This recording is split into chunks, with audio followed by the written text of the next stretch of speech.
That shooting went down back in April. We're going to be joining we have a defense attorney who's going to be joining us on the show to kind of break down and walk us through it. So make sure you tune in at 11 to see the very latest out of that courtroom. You know we will. I wish we had more time, but we're out of time. But good to see you. Good to see you all, too. You're welcome. Bye, Marlisa. We finally got her. We made it. We made it to the end. We couldn't tease it that much enough. No, we're out of time. An hour flew by like that. Have a great day. We'll see you tomorrow.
happen, right?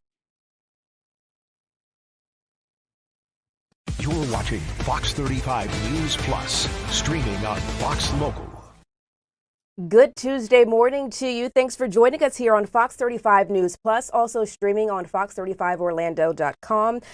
Fox Local and YouTube. I'm Arlisa Goldsmith, and for Garrett Weimer this morning, we have a lot of news to get to today. First things first, there this morning, we are following a court case, the first court appearance of Phoenix Ikner. He's scheduled to make his very first court appearance this morning. You may remember that that's the FSU shooting suspect. He's in court for the first time. He has been in the hospital for several weeks because during that shooting, police ended up shooting him in the jaw. He's been recovering, having multiple surgeries. He was released yesterday. We broke that news yesterday, and now we are following the court appearance. We have Marley Capper in the studio joining us as well. Good morning to you, Marley. Good morning. This has definitely been an interesting case to follow. He was released yesterday from the hospital, like you mentioned, and his mugshot, you can just really see his jaw is really busted up. Yeah. So this has been very interesting. It has been very interesting. We are having a live look inside of the courtroom right now. We also have a defense attorney with us, Jose Rivas, joining us as well. Good morning to you. I'm having a little difficulty hearing him right now. Let's see if we can open this. Let me see this again. Nope. Can you hear him, Johnny? Okay, I think, try that one more time. Good morning. There we go. There we go. Thanks for rolling with the punches here this morning. I know that you'll be keeping a very close eye on this, court appearance this morning, as will we. We just started hearing a little bit of movement coming from the courtroom right now. So let's go ahead and take a live look into the courtroom here.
Good morning, ma'am. Your name, please?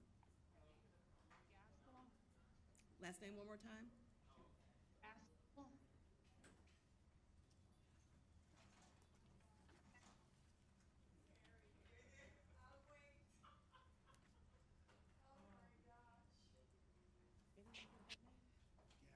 All right, Attorney Rivas, hopefully you were able to hear what just happened there in the courtroom. Walk us through what we just saw. Okay. Well, according to the Constitution, everyone that's arrested at some point is going to go, usually within 24 hours, will go in front of a judge, and then the judge will determine whether there is probable cause for the charges or for the arrest. It's a very low standard. Okay. So then, uh-huh. Right. So within and then the judge is going to read out the charges, the maximum penalty. It's going to determine whether he has private counsel. They're going to assign a public defender, and it's also going to establish any kind of conditions, what we call pretrial conditions. Number one, is he entitled to a bond? If no, or if he is, either one, establish an amount of bond, and then he will establish any other conditions, including no contact with any victims, any kind of law enforcement. It's just, we want to set the parameters between now and the day of trial and set the conditions to make sure he doesn't violate them. Gotcha. And when it comes to him being on Zoom today, is there any reason why they chose Zoom instead of having him physically in the courtroom? It's a very common practice post-COVID right now. It makes no sense to transport someone. It's a lot more effective. Most of the jails that I go to now, they are doing a lot of the initial appearances from the jail, actually. There's no reason to transport, like the old days, transport the inmates to the courthouse. It's a very informal, so to speak, reading of the charges.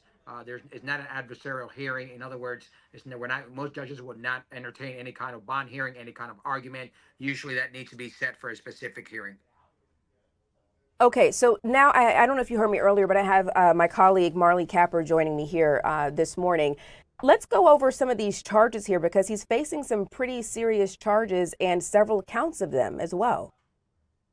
Right. So, the first degree murder, those charges, those are usually what we call PBL, punishable by life. They have mandatory minimums. Depending on some of the states, they carry a 25-year mandatory minimum. Those are day for day, no gain time whatsoever. So it's just a reading of the charges, exposure, and the judge will determine whether he has an attorney or not. So it depends. Again, it's a very early in the stage of the game. There could be a plea deal. Most of these cases, the offer, it's not a very good offer. Most likely life sentence.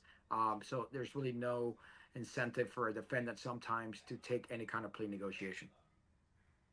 And for a case like this involving the seriousness of these charges, how quickly can we expect to see, court proceedings happen?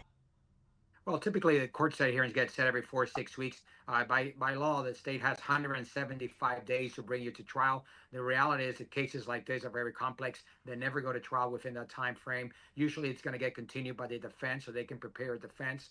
And so they have to, what we call waive speedy trial. They will have to continue the trial. In other words, it could take at least a year or 2 years before this case goes to trial. Why? Because, you have to establish, number one, a defense. Number two, if there's any kind of mitigation. We can see, we're seeing already comments, some of his, perhaps in mental health, he was on a medication. Those are all things that are going to have to be explored by the defense, by hiring witnesses, forensics. So there's a lot of work that's going to have to be done here to try to get the best possible result. So that was actually my next question. Because there has been reports of him suffering from mental illness, maybe some mental disabilities, what is the end goal going to be at? I know you mentioned that if they're going to have life, that they wouldn't necessarily go through a plea deal process, but what can we expect for an end goal, especially through today?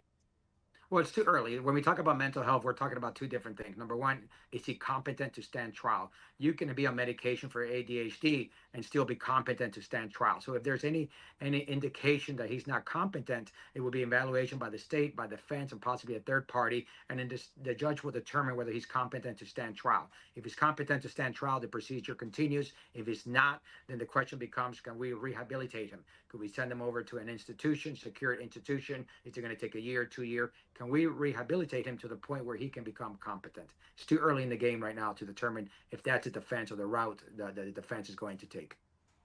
Gotcha. And another question for you, as a defense attorney, tell me this. When it comes to representing someone like Phoenix Ikner, what is the strategy here with all of the evidence that we've seen thus far with regards to there being video, with there being pictures, with all of the information that we know with regards to him being related to county deputy there? What's the strategy that you have as a defense attorney when representing someone like this? Well, the reality is that sometimes the truth does not matter. I always say this, Mm. and the reason I say it is because what matters is what is admissible in court. For example, there could be evidence that was illegally obtained that's not admissible. We can see it on the news, we can see it everywhere, but the jury would never hear it. And so, we have to keep in mind as defense attorneys, he's presumed innocent until proven guilty. Therefore, it's the government or the state's job to prove beyond a reasonable doubt, which is a very high standard, that he committed every element of the crime. So we keep the Constitution, we keep law enforcement, the government in check to make sure that procedures, the evidence is not contaminated, the evidence is not obtained illegally. So therefore, it's part of the process for us to filter in all the information and get the most best possible result for our clients. And how difficult of a case is this, or how difficult of a person would this be to represent with someone, speaking as someone with your expertise and your experience?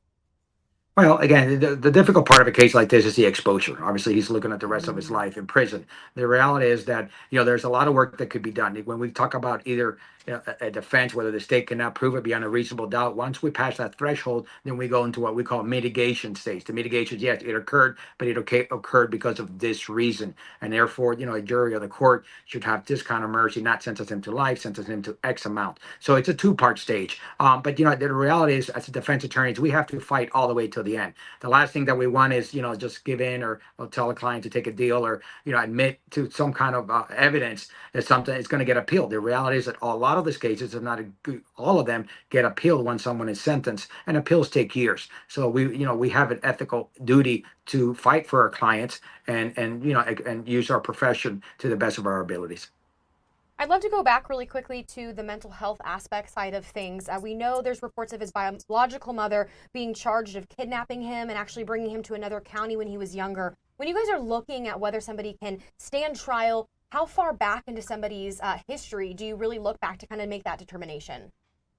We can always look at all the history, but the reality is, like I tell my clients, I'm not a psychiatrist, I'm not a counselor. So that's the reason we hire experts. Experts are going to come in and they're going to testify what effect that particular incident in his life had on this particular incident. So we have to connect the dots. The simple fact that something occurred in the past doesn't mean that it has any kind of relevance to why this occurred. And again, we talk about mitigation. So, we could take a whole picture. There's circumstantial evidence, perhaps that the jury can put the dots together and have some kind of sympathy for the defendant, but at the same time, it takes an expert, a qualified expert in the courtroom to be able to testify as to how this came into play. Jose Rivas, criminal defense attorney, unrelated to this particular case, but we certainly appreciate you spending some time with us this morning here on Fox 35 News Plus, giving us a better idea, a scope of things when examining this particular case. So thanks so much for joining us. Thank you for having me. All right, Marley, so interesting, the breakdown of everything, all the Yeah. intricacies of what goes into one defending a person who's responsible for such heinous crimes like Ikner is, and then just, looking at the strategy that they take in representing him, because you're up against a lot. Right. You are innocent until proven guilty Correct. in this country. And so there is a process that has to be followed. But I know viewers are wanting some more information because there is so much evidence. There was the fact that he used the handgun of his mother, who is a sheriff's deputy. So there's a lot of things that are entangled into this, a lot of things to kind of piece through and comb through. And I know that the viewers, especially students at that school, faculty, people in the area, are really wanting answers and hoping that this will be a speedy trial. Yeah. Absolutely. So we will, of course, be monitoring this here on Fox 35 News Plus, online as well, fox35orlando.com. And we'll be following this and more things to come throughout the day. You can check back here in our later newscast. So Marley, thanks so much for joining us. Thank you, Marlisa. And thank you for sticking with us. We have much more coming up after the break.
Joining us now is Fox 35 Storm Team meteorologist Jessica Dobson to fill us in all things weather related. Jessica, so good to see you this morning.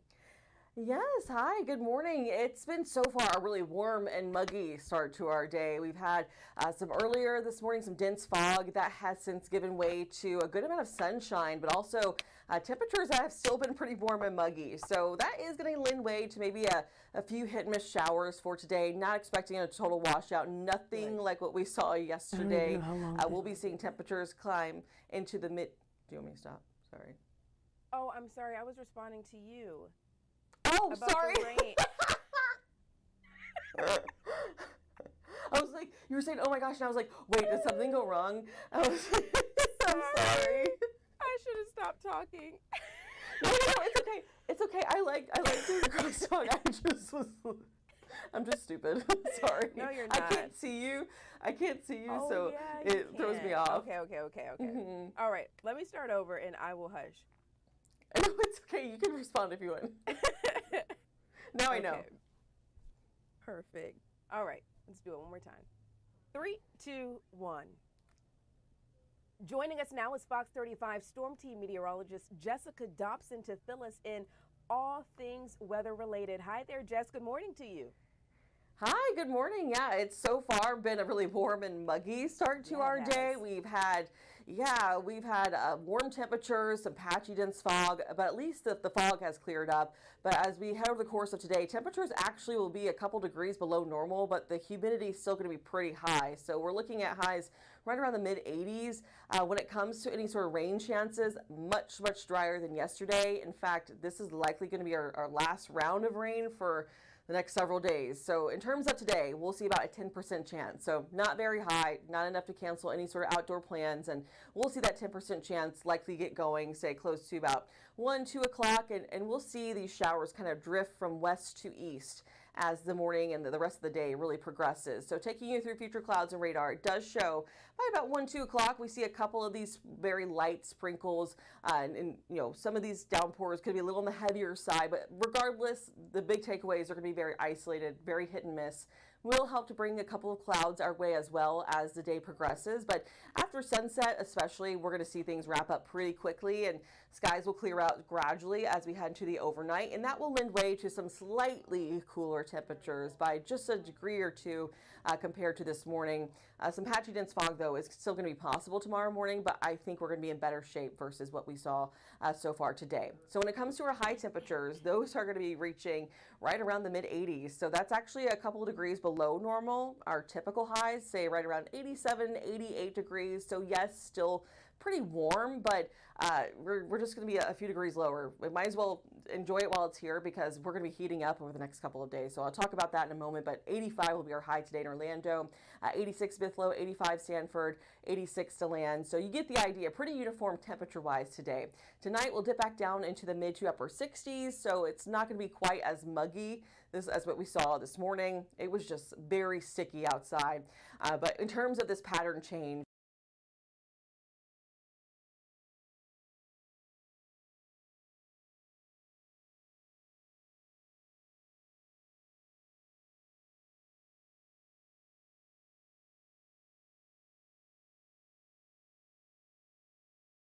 All right, sunnier skies ahead of us on the horizon. We will have much more Fox 35 News Plus right after the break.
Plus here during the 11 o'clock hour. Earlier this morning, Fox 35 spoke with Evan Longoria before he retires from the MLB, a legend here. Let's go ahead and take a listen.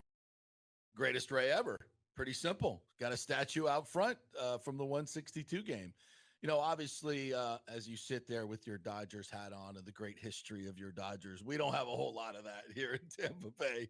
But what we do have almost is inextricably linked to Longo. He's the greatest player we've ever had.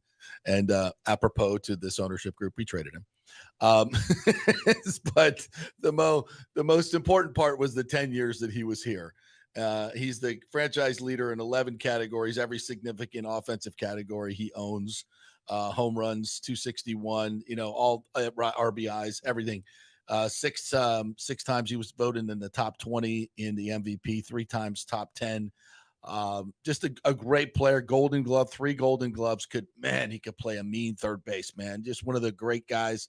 I love watching defensive baseball. I'm old enough to remember the great Brooks Robinson and some of the greats. Man, Longo could pick it like anybody and had a great arm.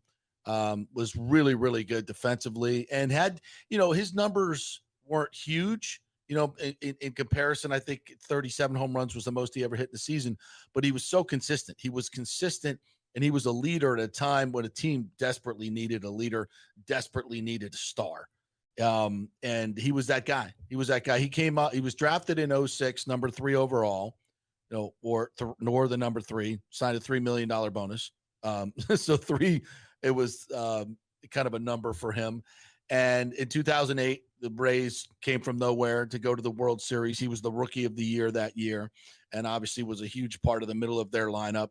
And as he got older, he became the elder statesman and the leader of this group. With, obviously you have with the Rays, the way they do business, they're constantly bringing in young players. So you have to have that guy in the locker room that teaches the young kids how to play the Rays way, how to do it. And under Joe Madden, they really revolutionized baseball in a lot of different ways.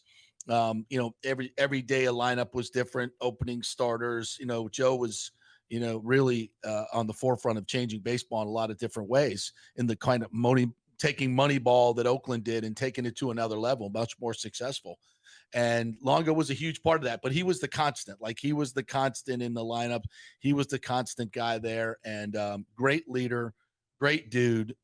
Very much looking forward to him. So he's coming back to sign a one-day contract June 7th at Steinbrenner Field. There's going to be a big ceremony. Obviously, won't be in the Trop because we don't have a Trop anymore. And it'll be sold out. It'll be a big day. He's such a fan favorite, and it's going to be a lot of fun. Now, a couple days earlier, we're going to induct him into the Tampa Sports Club Hall of Fame, of which the body of which I'm a part, and that's going to be a huge ceremony now, making it even more so. So that's going to be a great night as Longo comes back, and it'll be a great week for him. A couple days later, he'll be, enshrined, I guess you could say, with the finishing his career as a Ray. It's going to be fun. Yeah, so we all know the legend of Evan Longoria on the field, on the diamond, playing for the Rays. I mean, really leading the Rays to the World Series, being the guy. He also met his wife and had 2 of his kids during his time here in Tampa Bay. I mean, what kind of guy is Evan Longoria outside of the baseball diamond? Well, he also opened a sports bar here in town, Ducky's. So he's always been a big part of our city here in Tampa Bay. I believe he lived on the Tampa side. He was everywhere. It wasn't Tampa, St. Pete. He was everywhere. So he became, he's you have these stars that come into your communities. Obviously, we have the Bucks and the Lightning. So we have these big stars that I think if you're doing a Mount Rushmore of athletic stars in Tampa, he has to be part of it. He is he's the ultimate Ray. We can argue about the other ones, obviously, with Steven Stamkos and Leroy Selman and Derek Brooks and Ronnie Barber and all those guys, but you got to include Longo. That's our baseball guy. He's the Rays all-time leader in all those categories. Home runs 262, games played 1,400, RBIs 891, runs 780, doubles 338, and WAR rating 51.7. He's the best, and he's a big part of Tampa Bay. I don't know if he's decided whether he's going to move back here I wouldn't be shocked though. I think he loves Tampa Bay. He loves being a part of Tampa Bay.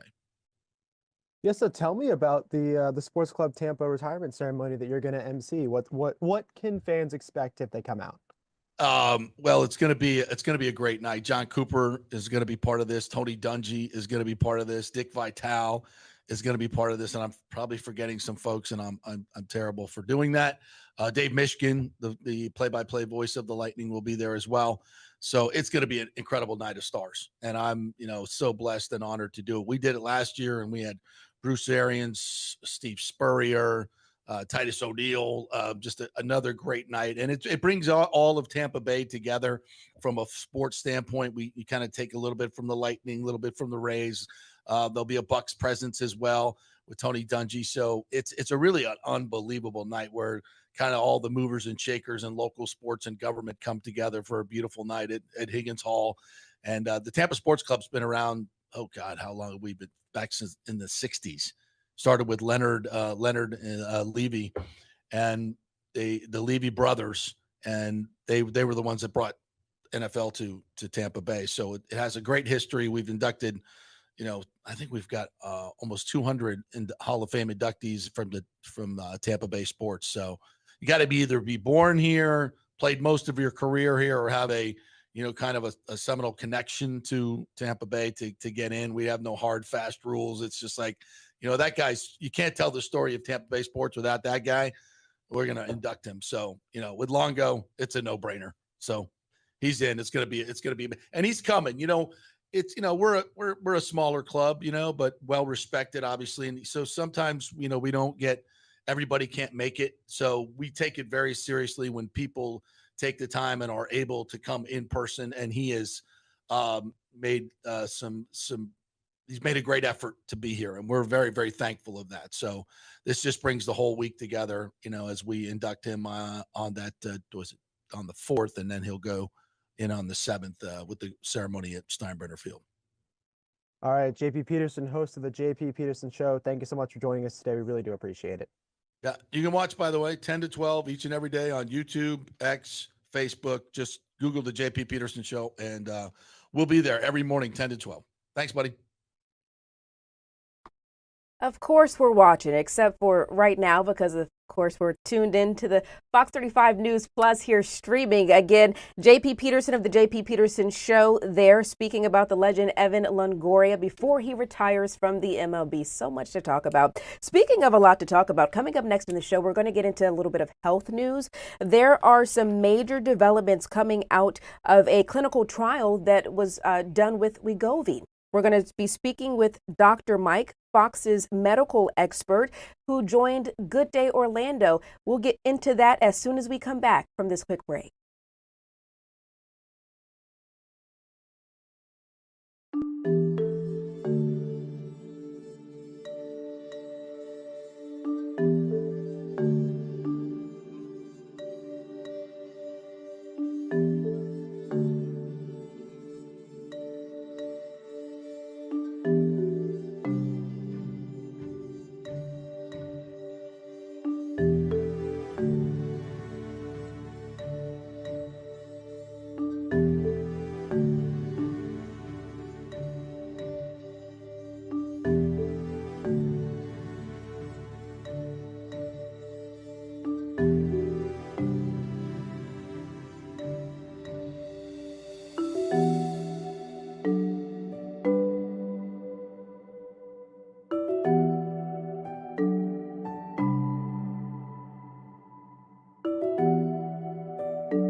transition into a little bit of medical news here this morning because weight loss drug Wegovy, I know it's become a household name at this point, but it treated a very serious form of liver disease, and this was all done in a clinical trial. A lot of information to come out of this, so we turn to Fox medical expert, Dr. Mike.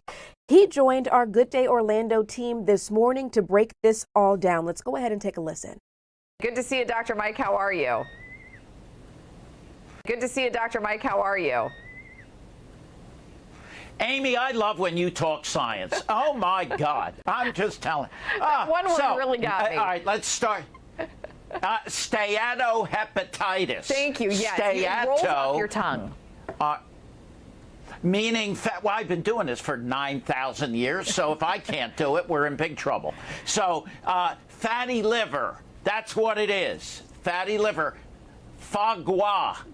You know that's what foie gras is. They force feed the ducks. Right. And the fat builds up, and it's not good for the duck. It's not good for their liver, but some people like it. It's controversial. But anyway, so what happens to our livers? Well, fat ends up in our liver right there. All right there, Mr. Liver. Or Mrs. Liver.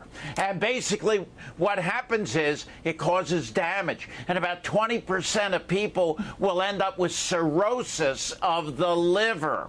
And so what this new study showed was a dramatic reduction in fatty liver in those who took Wegovy, also known as semaglutide, which is the same ingredient in Ozempic. So that's yet another study, Amy, showing how these types of medications affect a lot of things in a positive way in our body.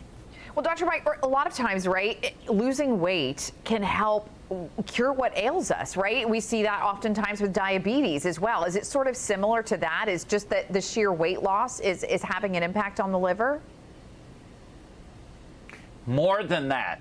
Let me tell you, Amy, it has to do with inflammation and a reduction in inflammation. Now, I have a woman who I put this medication on who had, it's not a real form of rheumatoid arthritis, but diffuse like autoimmune joint pain. She thinks I'm Marcus Welby. She is healed. Now, for those who don't know who he was a doctor way back in the day and old-fashioned kind of country doctor. But the bottom line is that these drugs reduce inflammation and they work, and that's why there's a reduction in heart attack, stroke. It's not just weight loss. Wow, fascinating. Okay, so if you have fatty liver disease, it's really important you make an appointment with your doctor and talk to them about using one of these medications to try to help.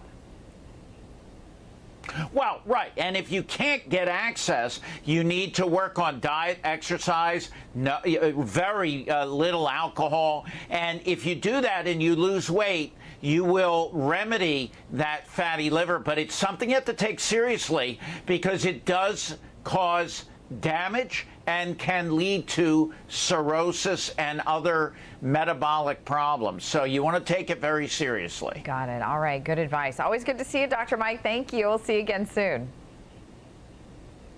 Love you, Amy. Love you, Dr. You're the best. Mike.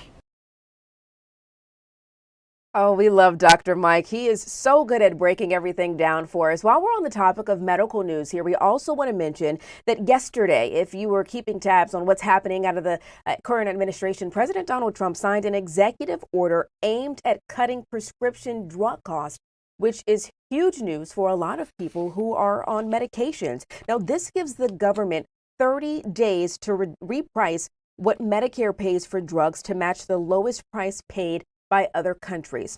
This morning, our very own Ryan Elijah spoke with Fox News business contributor Gary Kaltbaum on Good Day Orlando this morning to kind of break down how this could impact all of us. Let's go ahead and take a listen. So how will this work? It's an executive order, which is a little different than getting passed in Congress. How does that affect things? Well, you said it best, blocked by the courts the last time. Look, it's not a secret that this has bubbled up many times over past years where people ask, how do I pay for a drug here? But if I went to Germany, it would be 80% less in price. And of course, the pharmaceutical companies would come out and say research and development. What the interesting part about this whole political move is that it usually is the Democrats that are yelling and screaming about price of drugs. Now we have a Republican. So it's going to play out over time. There's going to be a fight by pharmaceutical companies as well as lobbyists against this, and where it stops, beat the heck out of us. I've never thought how many executive orders can be enacted without Congress. We've seen over the past 5 or 10 years, so you never know. But if something gets done, it's definitely beneficial to the American public.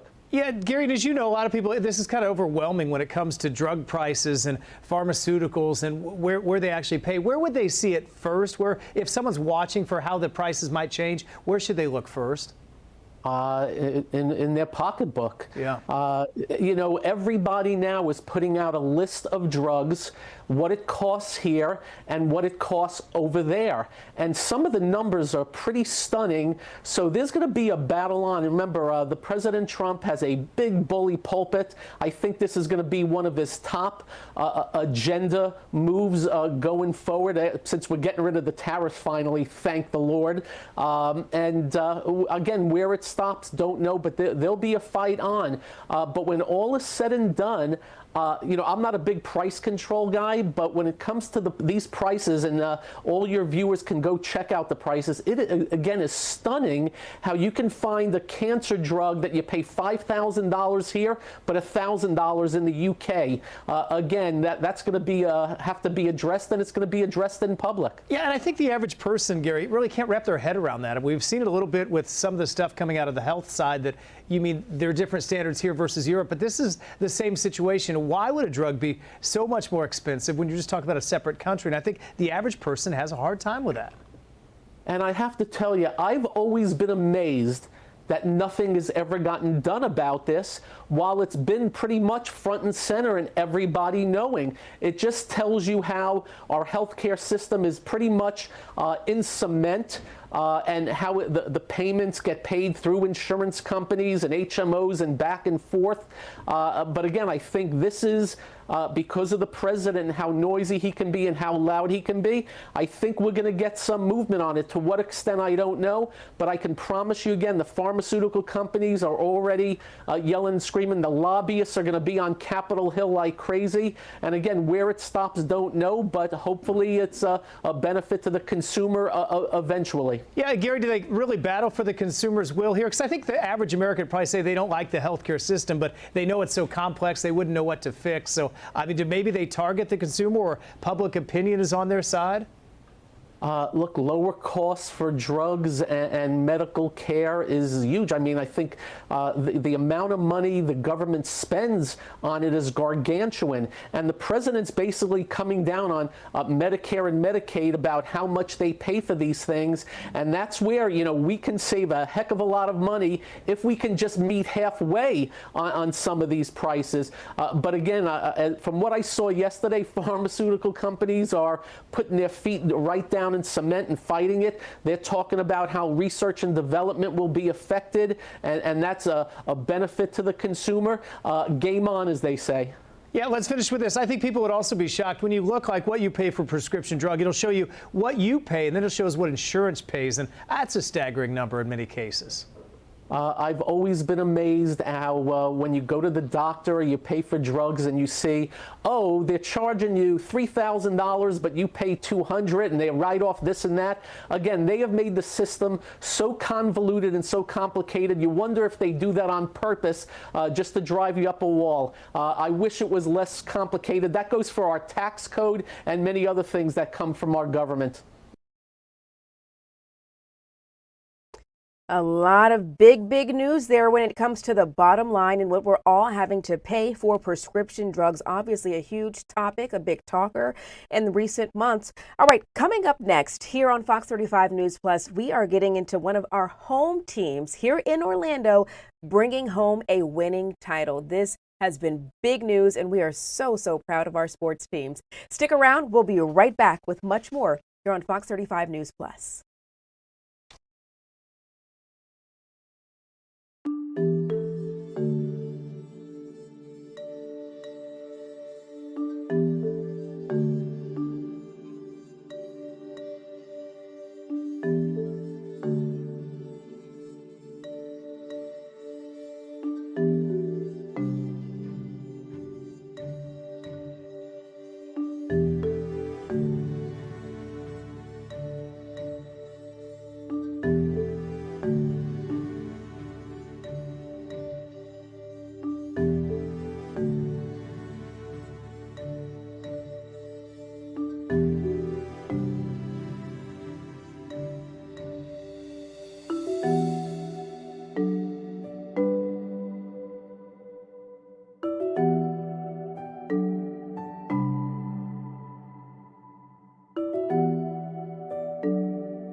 Welcome back here to Fox 35 News Plus. Before we leave you this morning, we have to get to a major story in sports news here in our hometown.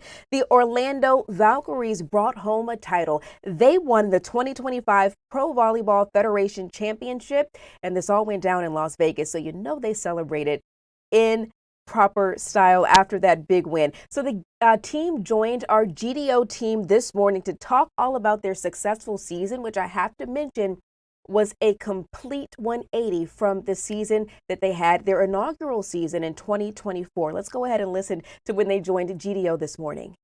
Thank you all for coming in. We're also going to be talking to Brittany Abercrombie, and also we have Kaz Brown, some of the top players from the team. This is amazing, you guys. First of all, congratulations, everybody. This is huge. This is incredible. Kaz, tell us a little bit about what this league is and how long it's even been in existence. Yeah, so the league is only 2 years old. It is one of the original professional volleyball leagues in America, so it's really exciting for us to get to stay home and play in front of our family and friends. So I love this, and we're going to talk to Brittany as well over here on this side. And okay, first of all, MVPs right here, the two MVPs, right? Is that right? So regular season and postseason MVPs. Congratulations to both of you. Thank you. Tell me a little bit about how this team comes together. Does this come together like any professional sports team where you are recruited to come and play? Yeah, exactly. It works exactly like that. And I think our staff did a great job recruiting this year, and it's kind of a puzzle, and you have to figure out what pieces fit together, and we were able to do it to win a championship. So I'm really proud of everyone. So this team is both nationwide and international. You have an international player from Thailand, and you have one local player, right, who came here from Windermere. But everyone else is from all different parts of the country, right? Yeah. So it kind of comes together like a sisterhood, I would think, right? Exactly. How do you guys all get along? I think we get along great. I love this team. I love the vibe that we have together, and we always hang out together outside of volleyball as well.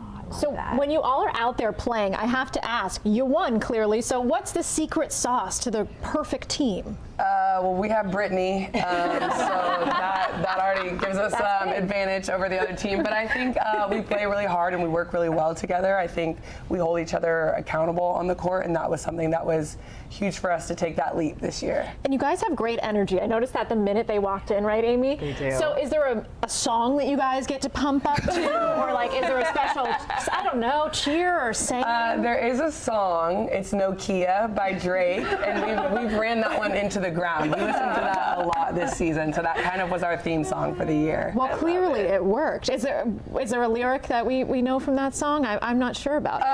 Probably Who's Calling My Phone is one that's said over and over again in the song, so that's kind of the one that sticks. Oh, that's so cute. All right, so talk to us a little bit about what it means to be able to continue to play the sport you love, because not every athlete gets to do that. So having that opportunity to go on and play professional volleyball, that must mean so much to you guys. Yeah, it's an honor and a privilege for all of us to be able to represent volleyball in the United States and to there's so much to get to there. If you're interested in finding out more about their season, we have a link or a story posted on our website, fox35orlando.com. You can learn more all about the team and their winning season. Congrats to the girls. Thanks so much for joining us here on Fox 35 News Plus. We'll see you back